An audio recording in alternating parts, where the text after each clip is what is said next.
دوسرے پیرائے میں عرض کر رہا ہوں کہ تاریخ انبیاء کے ضمن میں بھی ایک بڑی عجیب حقیقت سامنے آئے گی۔ حضرت موسیٰ علیہ السلام کے معجزات دو بہت مشہور ہیں، عصائے موسیٰ اور ید بیضاء۔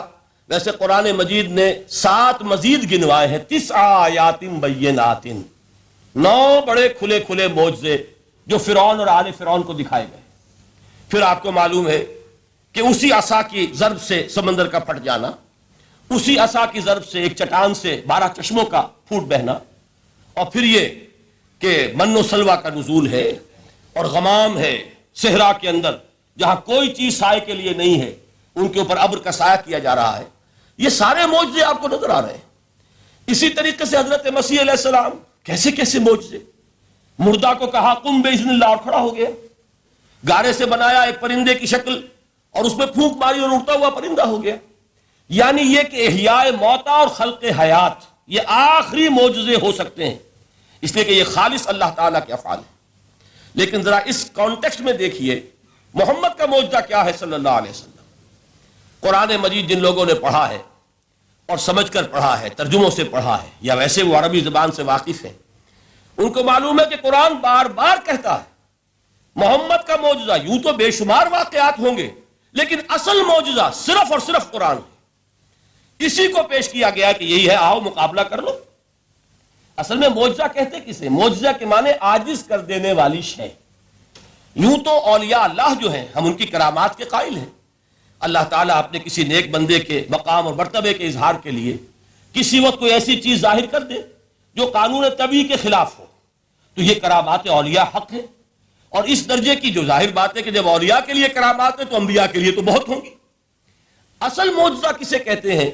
جسے کوئی نبی چیلنج کے ساتھ پیش کرتا ہے کہ یہ ہے میری رسالت کا ثبوت، آؤ مقابلہ کر لو۔ حضرت موسیٰ علیہ السلام کے جو اصل معجزے تھے وہ 2 تھے۔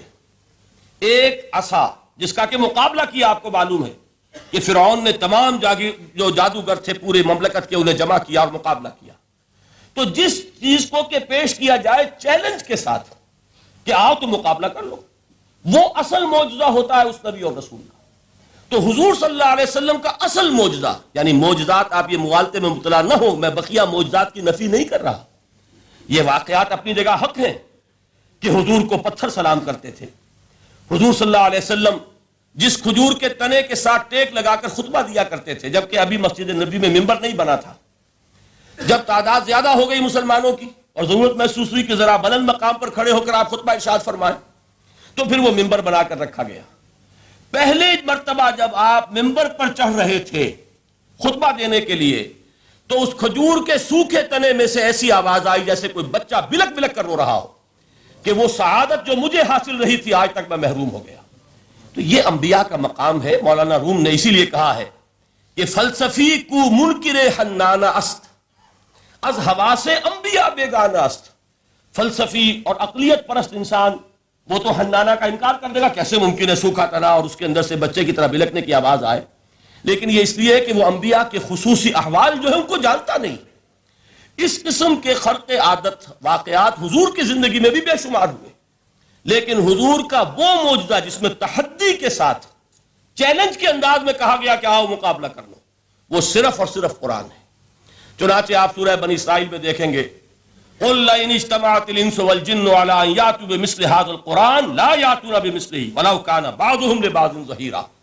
اے نبی چیلنج کر دیجئے، اگر تمام انسان اور تمام جن مل کر یہ چاہیں کہ اس قرآن جیسی کوئی تصنیف کر دیں تو چاہے وہ ایک دوسرے کا کتنی بھی اس میں مدد کریں اور تعاون کریں، وہ ہرگز قرآن جیسی کتاب تصنیف نہیں کر سکتے۔ اس سے آگے بڑھ کر یہ بات کہی گئی، اچھا پورا قرآن نہیں لا سکتے، اس قرآن کی طرح کی 10 صورتیں ہی تصنیف کر لو۔ جب اس کا بھی جواب نہیں دیا گیا تو جسے کہتے ہیں برسبیل تنزل، اور پنجابی میں کہتا ہے کہ برے کو گھر تک پہنچانا، وہ برے کو گھر تک پہنچانے کے لیے فرمایا ایک صورت ہی بنا لاؤ۔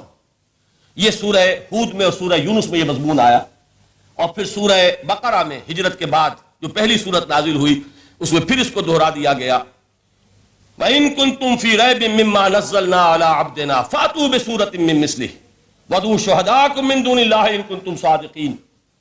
کہ اگر تمہیں کوئی شک ہے اس کتاب کے بارے میں جو ہم نے نازل فرمائی ہے، شک کیا ہوگا؟ شک اسی بات میں ہوگا کہ شاید یہ محمد کا اپنا کلام ہے صلی اللہ علیہ وسلم، یا کوئی اور انسان ہے جو انہیں سکھا پڑھا رہا ہے۔ اگر تمہیں اس نوعیت کا کوئی شک ہے تو اس جیسی ایک صورت بنا لاؤ، فاتو بسورۃ من مثلہ، اور نوٹ کیجئے گا سورۃ العصر بھی صورت ہے، سورۃ الکوثر بھی صورت ہے، 3 آیات بھی اگر ایسی تم تصنیف کر کے لے آؤ تب تو تمہیں کچھ شک کرنے کا حق حاصل ہوگا، اور اگر نہیں کر سکتے تو جان لو فَإِن لَمْ تَفْعَلُوا وَلَن تَفْعَلُوا، پھر اگر تم ایسا نہ کر سکو اور ہرگز نہیں کر سکو گے، ذرا چیلنج کا انداز دیکھیے کہ ہرگز نہیں کر سکو گے، فَاتَّقُوا النَّارَ الَّتِي وَقُودُهَا النَّاسُ وَالْحِجَارَةُ، تو ڈرو اس آگ سے جس کا ایندھن بنیں گے انسان اور پتھر۔ اب اس بات کو سمجھیے کہ تاریخی حقیقت ہے یہ، جس کا کوئی کافر انکار نہیں کر سکتا، کہ وہ کوئی شخص اس چیلنج کو قبول کرنے کی جرات نہیں کر سکا۔ اگر جھوٹ موٹ کو بھی کوئی کھڑا ہو جاتا اور کہتا کہ ٹھیک ہے میں نے یہ ایک صورت بنائی ہے اور میرا دعویٰ یہ ہے کہ یہ قرآن جیسی ہے، تو ایک کنٹروورسی تو پیدا ہو جاتی نا۔ کچھ لوگ چاہے کہتے کہ نہیں یہ قرآن کے سطح کی نہیں ہے، لیکن یہ کہ اس کا دعویٰ تو ہو جاتا۔ لیکن تاریخ یہ بتا رہی ہے کہ سرے سے کسی شخص نے اس کی جرات نہیں کی، اس درجے وہ قرآن سے مرعوب ہوئے۔ تو حضور کا سب سے بڑا معجزہ جو آج تک زندہ ہے، اس کو ذہن میں رکھیے، میں نے جو حضرت موسیٰ حضرت عیسیٰ کے معجزات گنوائے ہیں وہ در حقیقت ان کی اپنی ذات کے ساتھ تھے۔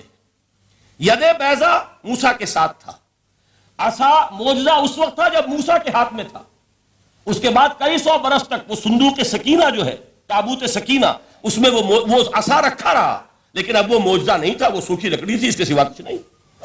تو تمام انبیاء اور رسول کے معجزے ختم ہو گئے، وہ ان کی ذات کے ساتھ تھے۔ محمد الرسول اللہ کی رسالت دائمی ہے تا قیام قیامت،